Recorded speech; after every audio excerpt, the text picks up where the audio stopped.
These are some of the creatures you can obtain by doing these missions. The only problem, they take hours to complete, so I spent the past 24 hours working on a system for you that makes it possible to do everything quick and easy. Starting with this trick that allows you to eat and drink without having hunger or thirst. Usually this mission takes hours to complete, but I managed to do it in under 20 minutes. So how do we do this? Well, first of all, you want to buy a Frigiboa from the creature store. This is pretty cheap. Now all you have to do is put 2 heart plushies on it. This is not required, but it will definitely speed up the progress. But I'll get to this later. After you did this, you can spawn in, and you want to go to a meat spawner location. Every single location is currently on the map right now, and when you are at one of these locations, it's time to do the trick. As you can see, it says you're not hungry, so I cannot eat. So the trick here is to pick up the meat with T on your keyboard, and now you can just eat it like you usually do. It's really that simple. But what about the water mission? You can't pick up the water, right? Wrong. Kinda. What we're gonna do is look for rotten meat. Once you find this, you can pick it up and eat it. You'll notice that your water and your health is going down, which is good because when your water is down, you can go ahead and drink. But what about the health? Well, this is where the plushie that we put in the beginning comes in clutch. It helps you regen faster. The next trick will speed up your traveling mission so much that you break the game. And considering that there is 4 traveling missions in total, I'm sure this will help. Now, what you wanna do is get the fastest land, sea and sky creature in the game. Well, they're fast already, but I'm an absolute idiot and I want to make fast a bit too fast. So I put some plushies on it. You can use the snowman to freeze their growth. You want to do this because baby creatures are faster than adult creatures. Now the next step is to give a succulent plushie both to the Kiku and the Koips, which gives them a lot more speed. But what about the Braquek? Well, you want to give that little guy the reindeer plushie for fog vision and for flight speed. And now you have created a monstrosity that is way too fast on the land. Unfortunately, the sea and sky creatures aren't that fast, even though they're the fastest creature in each category. But what about the last traveling mission? Well, just make sure you do the same thing, but then with the current stat boost creatures. You know it's a stat boost creature by this little icon. And remember, succulent for sea and land creatures and use reindeer for sky. Now what if I told you you can grow any creature in a matter of minutes? That would speed up these 5 missions a lot, right? So here are the 4 ways you can quickly grow your creatures. The first one is what lots of people use already. All you have to do is spawn in as any creature you want to grow. But once you spawn in, you're gonna go back to the menu straight away. Once you're here, you have the ability to put some plushies on it. And I recommend putting 2 RX plushies on it because it decreases your growth time. And then you can waste your time for however long it takes to grow this creature. I would not recommend this. A way that I like to use instead is to get a creature from the creature store. But why get it here? Well, have you ever noticed that the growth is 66 straight away? And this is only when you buy it from the creature store. This means that you only have to grow a little bit of remaining growth. And on top of that, you can even put some RX on there to save you more time. Now it doesn't take that long anymore. But there's a way that's even faster. Now we're gonna buy a creature from the creature store again, but instead of playing as it straight away, we're gonna use a partial growth token on it. Now notice that the age is 99. You wanna make sure it's 99 and not 100 out of 100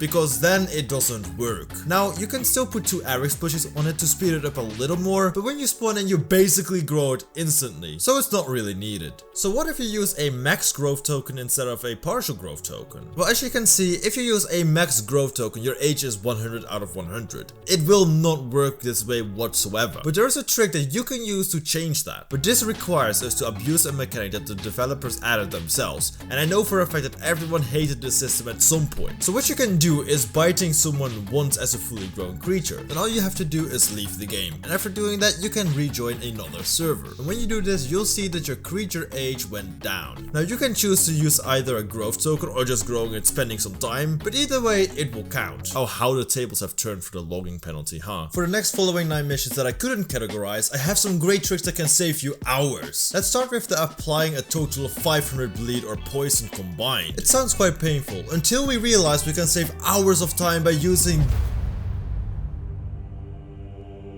Yes, the Minue is an annoying creature that gives you poison every time you bite it. And yes, it gets worse every single time you do bite. But to do this, we need people to bite you, and we can take even more advantage of this by adding a plushie. And of course, I'm talking about the cat plushie. It gives +2 bleed. So now all you have to do is go to Desert Oasis and start biting people like the absolute ankle biter you are. And guess what? It doesn't matter if you die, because then you will give them poison anyways, so it's a win-win. for you, I do kind of feel bad for the people you're trying to do this to. Let's heal 250 burn. This mission is quite simple really, but there's a trick that lets you save a lot of time, and the best thing is that not a lot of people know of it. So what you want to do is get either a friend or an alt account. Now just play as any creature yourself whilst your friend gets a creature that does burn. I personally recommend the Sorcery because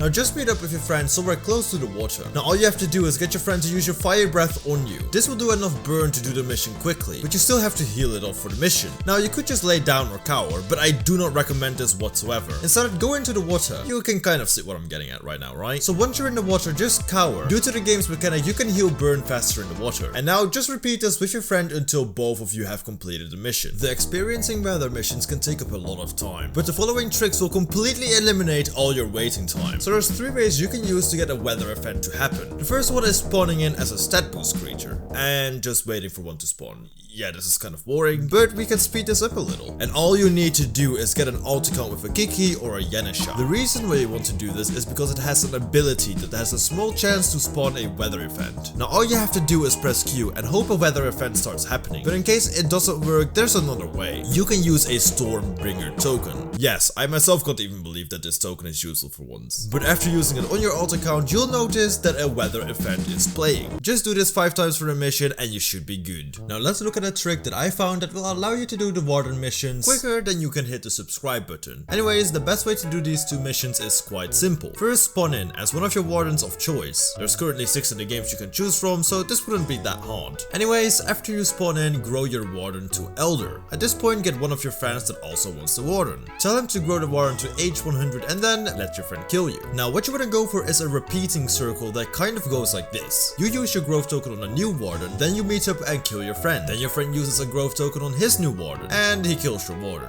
Then you repeat this over and over and over. This way you will have killed 10 wardens and grown 10 wardens in no time. Now for the final 4 missions, I've got a trick that also speeds up every previous mission that I previously gave you tricks for. And it's quite simple when you really think about it. Look at all these missions. Don't you think it would be better to combine some of the missions? Think of the traveling missions, the killing missions, and the growing missions. There's so much time you can save by just combining those. Or maybe the healing mission, experiencing weather and experiencing volcanic eruptions. There are so many possibilities that I was overlooking, and that's all because I was so focused on what the fastest way was to do each mission separately. So take it from me, please combine some missions and save yourself lots of time. And with that, I think it's time to move on to the donation missions. So there's not that much to say over here. You either donate Robux or you donate mushrooms. But I've heard that the rewards are super good. You can get this new creature called the Xeternox, and it might be one of my favorite creatures. So right now, I will donate 1 million mushrooms to get every single reward in the donation pass. And everything that I have double, I will give away to you guys. So make sure you comment down your username for the giveaway. If you're curious to see what I got, make sure to click this video. And with that being said,